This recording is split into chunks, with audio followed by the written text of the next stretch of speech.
que tem como foco conscientizar a sociedade em relação à importância da doação de órgãos. É um tema que tem sido bem falado nas últimas semanas por causa da história do transplante do Faustão. A campanha ganhou força, claro, né, depois dessa história do apresentador. Patriota Júnior, bom dia para você. Então, né, qual a importância da campanha e como ser um doador? Oi, Renata, bom dia para você mais uma vez e para quem está acompanhando o Manhã Cidade. Tema importante, né? Essa questão da conscientização, do incentivo. Ainda é um tabu, né? Muita gente ainda não conversa sobre esse assunto, não manifesta o desejo, por exemplo, à família. Aqui em Pernambuco, os órgãos mais aguardados, né, na fila de espera são o rim, 1.594 pessoas, córnea, 1.100 pessoas e o fígado, 165 pessoas. São os 3 órgãos mais aguardados aí na fila de espera.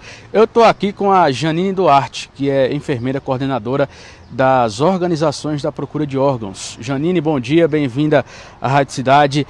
Tema importante para ser discutido, debatido ao longo desse mês, né? Porque, como eu disse, ainda é um tabu, não é isso? Isso, bom dia a todos que estão nos ouvindo. É um tema extremamente importante, que existe muito tabu, né? Existem algumas dúvidas sobre o assunto. E aí, esse mês de setembro, com esse intuito de tirar dúvidas, tanto de profissionais de saúde, como da população, a gente montou aí a programação do Setembro Verde. O HMV, em parceria com o Hospital Regional do Agreste, a gente vai estar promovendo algumas ações com esse intuito de tirar essas dúvidas e fazer algumas dinâmicas, principalmente com os profissionais de saúde que estão na ponta com o paciente. Hoje, como é que funciona a fila de espera aqui em Pernambuco? Tem alguém que tenha prioridade? Como é que funciona? Sim, existe, né, as prioridades. A gente nem costuma dizer fila, porque fila dá um sinônimo de cronologia. A gente fala lista de espera, né? Que lista de espera, a gente vai ter alguns critérios de seleção para o receptor. Um dos critérios, um dos principais é a gravidade. Então, pessoas que estão mais graves vão ter essa prioridade em receber. Tem a questão da regionalidade, que alguns órgãos têm um tempo de isquemia menor. Por exemplo, um coração, ele tem um tempo de isquemia, que é o tempo de vida desse órgão, é 4 horas. É inviável mandar para fora do estado.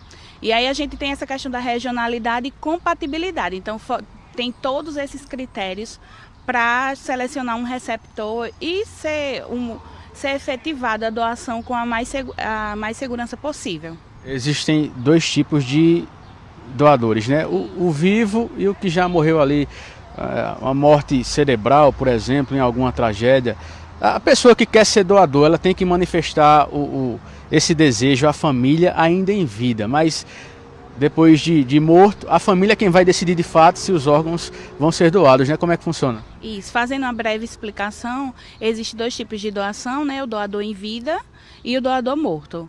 Iniciando pelo doador morto, que é o que a minha equipe é responsável, a gente identifica precocemente pacientes graves que foram acometidos por alguma tragédia, um TCE, que é um traumatismo craniano, um AVC hemorrágico, um AVC, um derrame, né, como as pessoas conhecem. E aí essas pessoas a gente começa a observar, faz um acolhimento precoce com a família e acompanha todo o caso. Depois que o diagnóstico de morte encefálica é fechado, que não é um diagnóstico simples de se fechar, devido a vários exames, várias etapas com médicos diferentes, a gente oferece a possibilidade de doação à família. E tem o doador em vida, que é qualquer pessoa que tem o desejo de doar, seja maior de 18 anos, legalmente capaz, e pode doar, fazer a doação de parte dos rins, um dos rins, né, na realidade, parte do fígado, parte do pulmão, ou fazer a doação da medula óssea, por exemplo. Aí você pode estar fazendo a doação até 4º grau de familiar. Essa pessoa pode procurar vocês, a central de transplantes aqui da regional, como é que funciona? Geralmente quem faz a inclusão da pessoa que está precisando na fila de transplante é a central de transplantes. Aqui na nossa realidade, aqui no Hospital Mestre Vitalino, a gente tem um centro de hemodiálise. E aí os pacientes que estão em hemodiálise, os que têm indicação é encaminhado para a central de transplante e é incluso nessa lista. Pode estar nessa lista para receber de algum familiar vivo ou de algum doador, potencial doador morto. Uma só pessoa, né, pode salvar várias vidas, né? Aqui em Pernambuco, uma pessoa pode salvar até 7. E aí a gente tem a doação aqui no estado de fígado, rins, pâncreas, córnea, coração. E esses 5. Como é que está a captação aqui esse ano? Os números são positivos? A gente tem, ainda bem, um número bom de positivo, né, de positivas familiares. Esse ano a gente teve 3 corações, 6 fígados, 4 rins, se eu não me engano, e mais de 50 córneas. Então a gente tem um número bom aqui na nossa região, porém, infelizmente, a gente ainda tem um alto número de negativa familiar, em torno aí de 43% de negativa. E os 3 principais motivos a família desconhecer o desejo do potencial doador, devido a não conhecer, acaba negando, e aí a importância da gente falar que é um doador. De acordo com a lei atual do Brasil, quem decide é a família, é uma doação consentida. Então, a família que faz a doação, por mais que você já tenha expressado esse desejo, mas é a família que aceita a doação.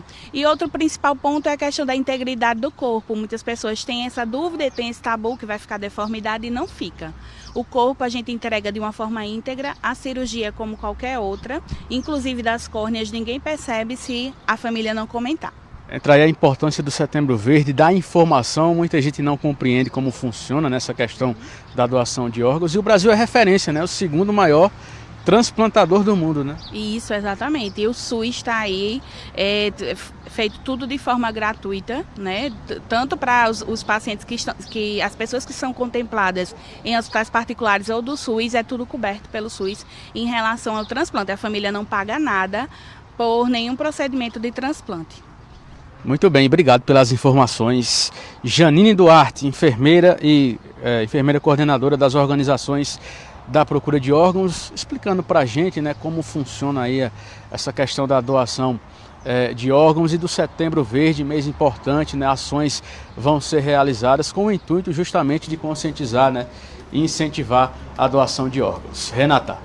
Obrigada, Patriota, pelas informações. E informação é sempre muito importante. E uma coisa mais importante ainda nesta doação de órgãos não adianta você dizer que é doador e isso não ser muito bem conversado com a família.